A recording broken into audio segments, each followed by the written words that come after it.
Assalamualaikum warahmatullahi wabarakatuh. Kita lanjutkan kembali dari pembelajaran pada materi yang kita sudah pelajari pada pertemuan sebelumnya tentang partikel penyusun benda dan makhluk hidup. Sekarang yang kita pelajari adalah atom dan partikel penyusunnya. Mengapa penting dipelajari? Karena mempelajari materi ini akan membantumu memahami partikel terkecil penyusun atom, sehingga kamu dapat mengetahui dasar dari berbagai teknologi yang memanfaatkan partikel kecil penyusun atom.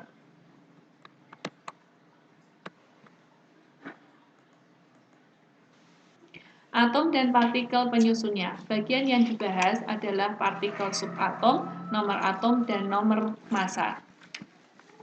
Partikel subatom. Atom tersusun atas partikel-partikel subatom, yaitu elektron, proton, dan neutron. Atom bermuatan netral karena atom memiliki jumlah proton dan elektron sama banyak.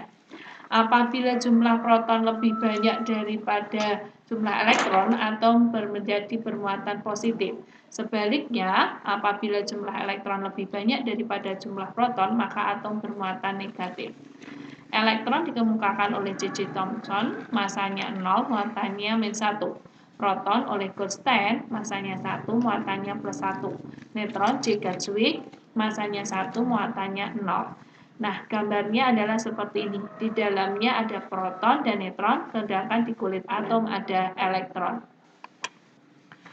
Teori atom. Ada beberapa teori atom. Ada teori atom Dalton, teori atom Thomson, teori atom Rutherford, teori atom Niels Bohr, dan teori atom modern mekanika gelombang. Teori atom Dalton. Model atom Dalton adalah seperti ini. Atom digambarkan sebagai bola pecah yang sangat kecil. Atom merupakan partikel terkecil yang tidak dapat dibagi lagi. Atom dari unsur yang sama memiliki sifat dan massa yang sama. Sebaliknya, atom yang berbeda memiliki sifat dan massa yang berbeda. Senyawa adalah materi yang terdiri atas dua jenis atom atau lebih dengan perbandingan tertentu. Reaksi kimia merupakan penataan ulang atom-atom sehingga tidak ada atom yang berubah setelah reaksi. Yang selanjutnya adalah teori atom Thomson. J.J. Thomson mengemukakan teori atom seperti model roti kismis. Menurut Thomson, atom merupakan bola berkekuatan positif dan di tempat-tempat tertentu terdapat elektron-elektron yang bermuatan negatif. Elektron-elektron tersebut tersebar pada bola seperti kismis pada roti. Teori atom Rutherford. Model atom Rutherford seperti pada gambar. Menurut Rutherford, atom terdiri atas inti atom yang bermuatan positif. Inti atom mengandung hampir seluruh massa atom. Inti atom merupakan pusat muatan positif dan pusat massa, dan dikelilingi oleh elektron-elektron yang bermuatan negatif seperti model tata surya. Yang selanjutnya, teori atom Niels Bohr. Menurut Bohr, atom terdiri atas inti atom yang menjadi pusat massa atom dan pusat muatan positif. Sementara itu, elektron bergerak mengelilingi inti atom pada lintasan-lintasan tertentu, orbit yang disebut kulit atom. Kulit atom yang paling dekat dengan inti atom mempunyai energi paling rendah. Kulit atom yang terletak jauh dari inti mempunyai energi lebih tinggi. Apabila elektron berpindah ke kulit atom lebih luar, elektron akan menyerap energi.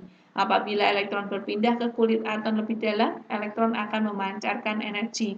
Sementara itu, apabila ada elektron berada di dalamnya, dia akan berada di situ. Teori atom modern mekanika gelombang. Teori atom modern dikembangkan oleh Erwin Schrödinger 1927.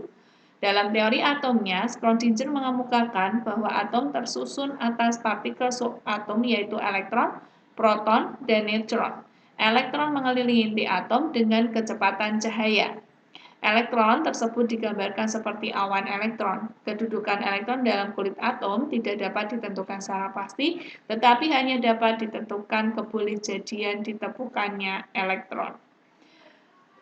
Nomor atom dan nomor massa. Lambangnya adalah seperti ini. Lambangnya adalah X, A, Z. A ini adalah nomor massa, jumlah proton dan neutron. Z nomor atom, jumlah proton dan elektron.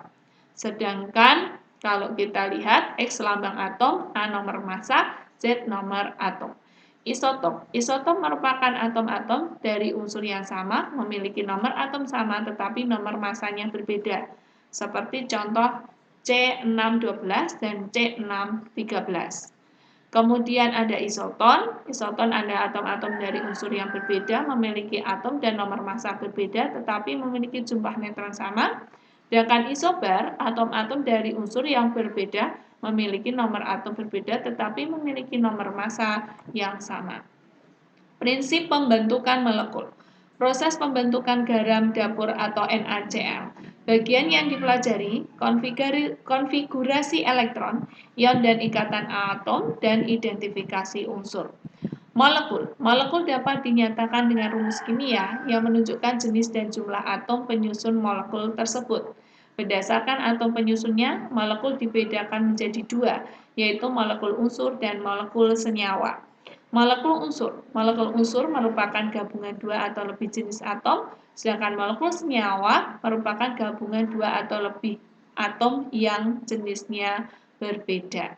Nah, gambarnya seperti dilihat, molekul unsur contohnya O2H2, molekul senyawa contohnya H2O, C6H8O6. Konfigurasi elektron. Konfigurasi elektron merupakan susunan pengisian elektron dalam kulit-kulit atau subkulit-kulit suatu atom. Aturan pengisian elektron menurut Pauli pada 4 kulit pertama sebagai berikut. Ada kulit K maksimum 2 elektron dan seterusnya. Pada kulit L ada 8 elektron, kulit M maksimum 18 elektron, dan kulit N maksimum 32 elektron. Kemudian ada ion. Ion adalah atom atau kumpulan atom bermuatan listrik. Berdasarkan jenis muatannya, ion dibedakan menjadi ion positif, kation, dan ion negatif, anion. Kation terbentuk jika suatu atom kehilangan atau melepaskan elektron, sedangkan anion terbentuk jika suatu atom menerima atau menangkap elektron. Ion ada kation dan anion, ya. Kemudian identifikasi unsur. Apabila dibakar, setiap unsur menghasilkan warna khas. Prinsip ini dapat digunakan untuk mengidentifikasi suatu unsur yang terkandung dalam suatu bahan. Identifikasi unsur dapat dilakukan melalui uji nyala, namun uji nyala hanya dapat digunakan untuk mengidentifikasi beberapa unsur seperti unsur alkali dan alkali tanah karena tidak semua unsur mempunyai warna nyala yang khas. Sifat dan kegunaan bahan serta pengaruhnya terhadap kesehatan. Bagian yang dipelajari ada sifat bahan, kegunaan, dan pengaruh bahan terhadap kesehatan. Sifat bahan. Setiap benda memiliki kegunaan berbeda-beda tergantung sifatnya. Sifat benda dibedakan menjadi sifat fisika dan sifat kimia. Sifat fisika, sifat materi yang berkaitan dengan keadaan fisik suatu zat dan tidak berhubungan dengan pembentukan materi baru. Sedangkan sifat kimia merupakan karakteristik suatu materi yang berhubungan dengan interaksi antara materi tersebut dengan materi lainnya. Kegunaan dan pengaruh bahan terhadap kesehatan. Ada kaca. Kaca terbuat dari silikon oksida, pasir, kapur, soda, dan oksida logam merupakan natrium, kalsium, magnesium, serta aluminium. Sifat-sifat kaca meliputi wujud padat, bersifat mudah pecah, dan tembus cahaya. Tanah liat dan keramik. Tanah liat terdiri atas butiran-butiran partikel liat yang halus. Tanah ini suka dilalui tetapi mudah dibentuk sehingga digunakan untuk bahan hiasan.